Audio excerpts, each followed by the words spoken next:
Hi friends, how are you today? My name's Miss Sally and I'm here to read you a story. Shall we see what's in my book bag today?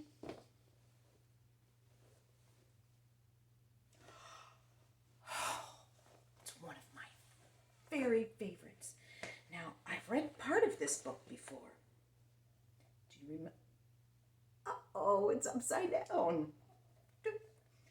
This is the Sneeches and Other Stories. Now, my other time I read from this book, I read about what was I scared of about the pale green pants.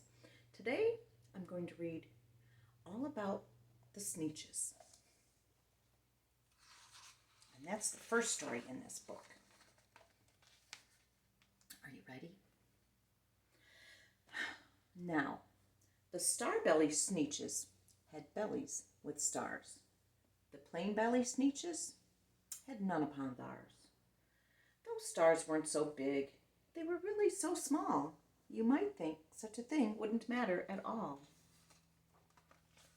But because they had stars, all the star-belly Sneeches would brag, "Oh, we're the best on the beaches." With their snoots in the air, they'd sniff and they'd snort. "We'll have nothing to do with the plain belly sort." And whenever they met some, when they were out walking, they'd hike right on past them without even talking. When the star-belly children went out to play ball, could a plain belly get in the game? Not at all. You only could play if your bellies had stars. And the plain belly children had none upon theirs. When the star-belly Sneeches had Frankfurter roasts, or picnics, or parties, or marshmallow toast, they never invited the plain belly Sneeches. They left them out cold in the dark of the beaches. They kept them away, never let them come near, and that's how they treated them year after year. Then, one day, it seems, while the plain belly Sneeches were moping and doping alone on the beaches, just sitting there wishing their bellies had stars, a stranger zipped up in the strangest of cars.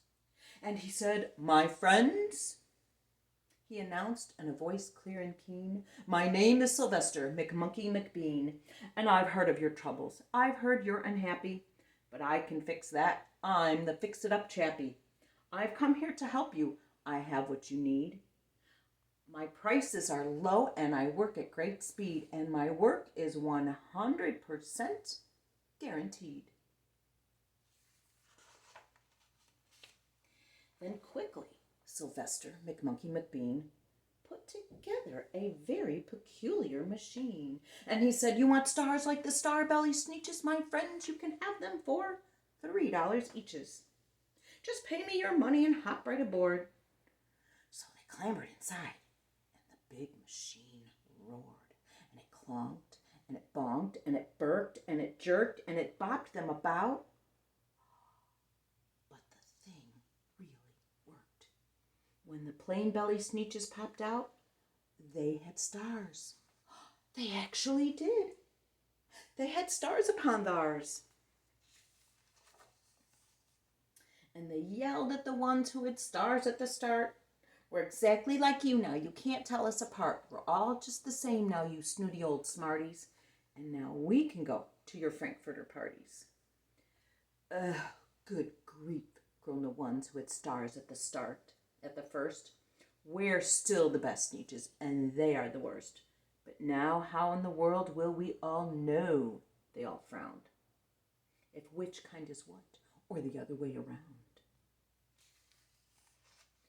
Up came McBean with a very sly wink, and he said, "Things are not quite as bad as you think. You don't know who's who, that's perfectly true. Come with me, friends. Do you know what I'll do?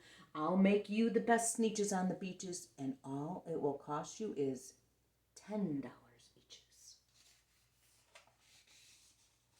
"Belly stars are no longer in style," said McBean. "What you need is a trip through my star-off machine. This wondrous contraption will take off your stars, so you don't look like Sneeches who have them on theirs." And that handy machine, working very precisely, removed all the stars from their bellies quite nicely.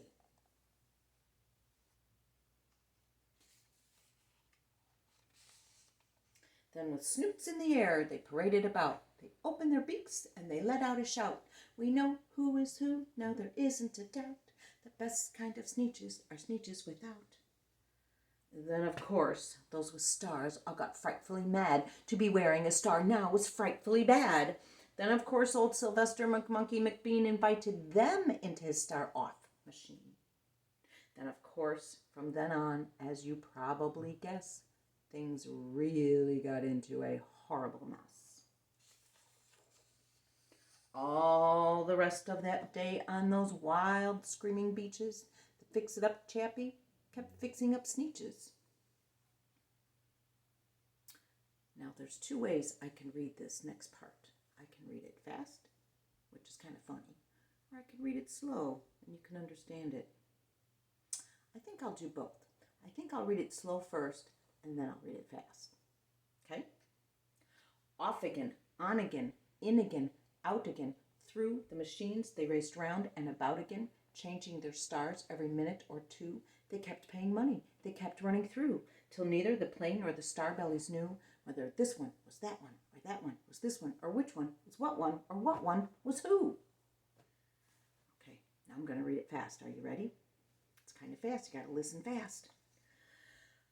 Off again, on again, in again, out again, through the machines they raced round and about again, changing their stars every minute or two. They kept paying money. They kept running through, till neither the plane nor the star bellies knew whether this one was that one, or that one was this one, or which one was what one, or what one was who.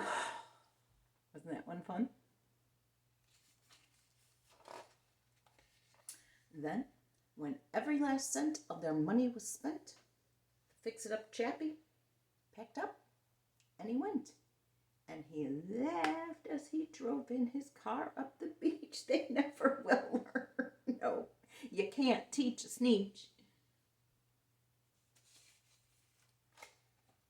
But McBean was quite wrong, I'm quite happy to say, that the Sneeches got really quite smart on that day. That day they decided that Sneeches are Sneeches and no kind of Sneech is the best on the beaches.